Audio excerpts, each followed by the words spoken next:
नमस्कार, मैं हूं doctor Malti Bhojwani, obstetrician and gynaecologist and IVF consultant, director Malti hospital and test tube baby centre, Bhopal, practising since last 40 years.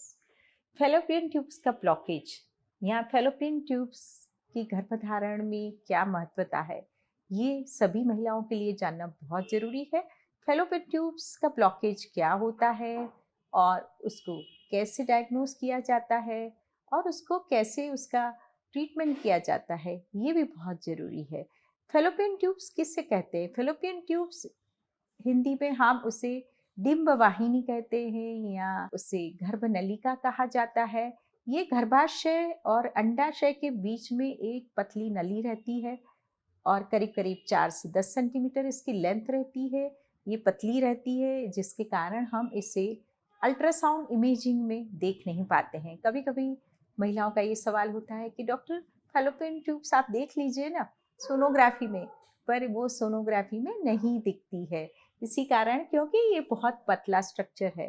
तो आइए समझते हैं उसकी कार्यशैली क्या है।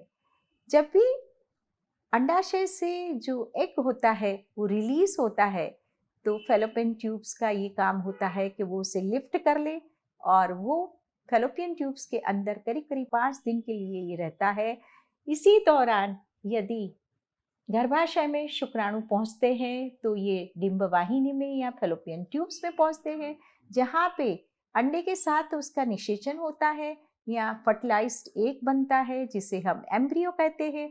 ये embryo slowly slowly fallopian tubes के मूवमेंट्स के कारण या उसी में सीलिया होती है, जो बारीक बाल जैसे स्ट्रक्चर्स होते हैं, वो उसे आगे पुश करते हैं और उसे यूट्रस तक पहुंचा देते हैं। और यूट्रस में जाके ये एम्ब्रियो अपने आप को इम्प्लांट करता है। ये पूरी प्रक्रिया हॉर्मोन्स के तहत होती है। वो इतनी सुचारू रूप से होती है कि बिल्कुल आइडियल वे में महिला गर्भधारण कर लेती है। लेकिन यदि यहाँ पे कहीं ब्लॉकेज है या फेलोपियन ट्यूब्स अपना कार्य नहीं कर पा रही है, तो फिर प्रेगनेंसी में बहुत सारे कॉम्प्लिकेशंस होते हैं। जैसे कि महिला गर्भधारण के लिए कोशिश कर रही है और उसको प्रेगनेंसी नहीं हो रही है, और कभी कभी यदि प्रेगनेंसी हो भी गई तो वो जो फर्टिलाइज्ड भ्रूण है, एम्ब्रियो है, वो फेलोपियन ट्यूब में अटक जाता है, आगे नहीं बढ़ पाता है, तो एक्टोपिक प्रेगनेंसी की संभावनाएं हो जाती है। तो हम ये जानने की कोशिश करते हैं कि किस कारणवश हमारी फेलोपियन ट्यूब्स बंद हो सकती है। बहुत ही इम्पॉर्टेंट कारण, जो सबसे महत्वपूर्ण कारणों में से एक है, वो कि पेल्विक इन्फेक्शन है, जिसे हम पीआईडी कहते हैं, या पेल्विक इन्फ्लेमेटरी डिसऑर्डर्स होते हैं। कभी कभी बालिकाओं में चाइल्डहुड इन्फेक्शंस होते हैं या ट्यूबरक्लोसिस होता है, लंग्स का ट्यूबरक्लोसिस होता है, कभी आंतों का ट्यूबरक्लोसिस होता है। तो वो पास में रहने वाली फेलोपियन ट्यूब्स को भी असर करता है, जिसके कारण फेलोपियन ट्यूब्स का स्ट्रक्चर और उसकी कार्यशैली दोनों को ही ये हानि पहुंचाता है और फेलोपियन ट्यूब्स अपना काम नहीं कर पाती है। दूसरा इन्फेक्शन होता है, जैसे गोनोरिया होता है, क्लाइमीडिया इन्फेक्शंस होते हैं, वजाइनल डिस्चार्जेस होती है, कभी कभी ओवरी में बड़े बड़े ट्यूमर्स होते हैं जिसके कारण फेलोपियन ट्यूब्स का स्ट्रक्चर बिगड़ जाता है। कभी कभी एंडोमेट्रियोसिस के कारण भी फेलोपियन ट्यूब्स ब्लॉक हो जाती है।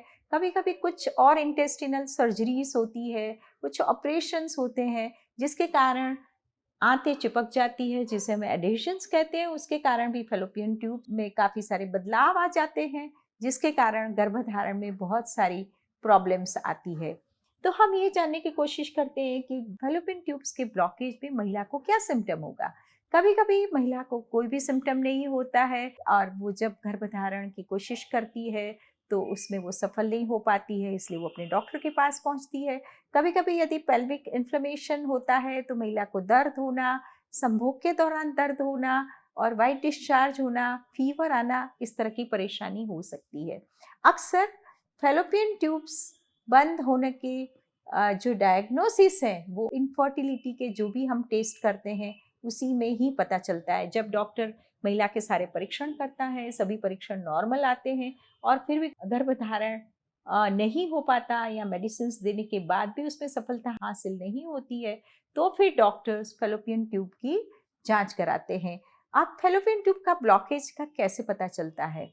जैसे कि मैंने बताया कि अल्ट्रासाउंड में फैलोपियन ट्यूब्स नहीं दिखती है, लेकिन यदि अल्ट्रासाउंड में हम फैलोपियन ट्यूब्स में यदि कोई दवाई डालते हैं तो सोनोग्राफी के माध्यम से उसे हम देख सकते हैं कि वो बाहर निकलते हुए दिखाई दे रही है, तो उसे हम सोनोसाल्पिंगोग्राफी कहते हैं।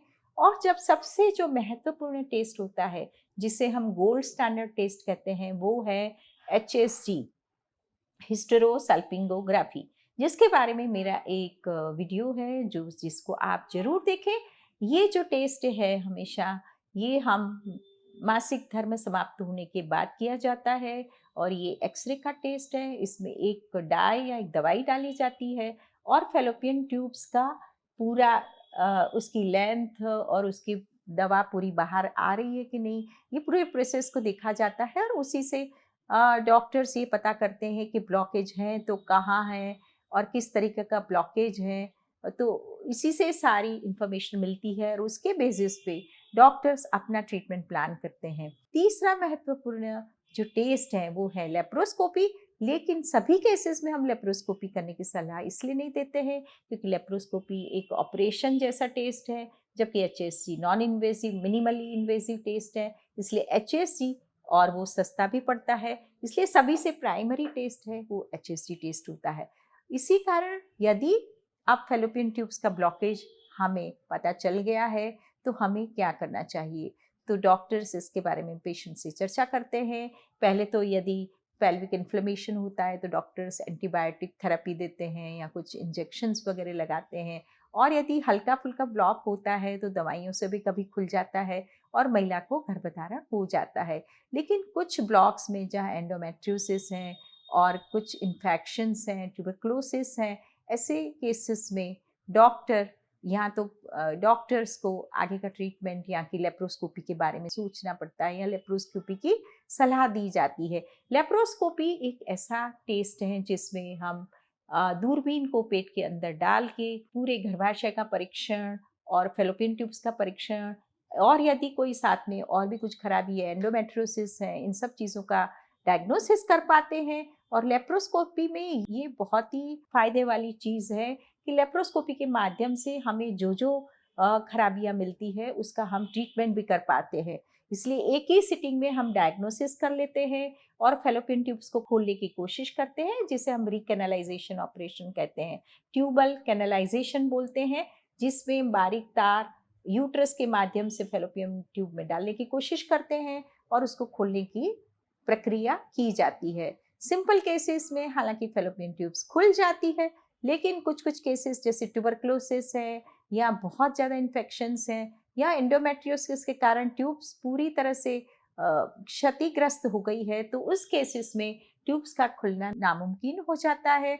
और लेकिन फिर भी 50% महिलाओं में ट्यूब्स खोलने का परीक्षण सफल रहता है और हम ट्यूब्स को खोलने के बाद महिला को करीब करीब 50% केसेस में महिला को गर्भधारण हो जाता है। इसीलिए लेप्रोस्कोपी एक आखिरी उपाय है ट्यूब्स खोलने का। और यदि हम लेप्रोस्कोपी में ट्यूब्स नहीं खोल पाते हैं तो हमें क्या करना चाहिए? जैसे कि मैंने समझाया कि गर्भधारण के लिए फैलोपियन ट्यूब्स का बहुत ही बड़ा कार्य है। फैलोपियन ट्यूब्स की मदद के बिना गर्भधारण कर ही नहीं सकते हैं। इसी कारण हमें आज के युग में जो टेस्ट ट्यूब बेबी की प्रक्रिया है उसका बहुत ज़्यादा सपोर्ट मिला है। जिनकी फैलोपियन ट्यूब्स बंद हैं इन्हें बिल्कुल निराश होने की ज़रूरत नहीं है। IVF टेक्निक से हम ये प्रेगनेंसी गर्भधारण करने में हम सफलता पा सकते हैं। इसीलिए आखिरी जो इलाज रहता है ब्लॉक ट्यूब्स का वो IVF प्रक्रिया है। इसीलिए यदि आपके ब्लॉक ट्यूब्स हैं तो आप जल्दी से अपने डॉक्टर से चर्चा करें। आपको क्या ट्रीटमेंट देना चाहिए वो आपके डॉक्टर आपको सलाह देंगे, और इसके बारे में आपके कुछ डाउट्स हैं तो मेरे कमेंट बॉक्स में डालें।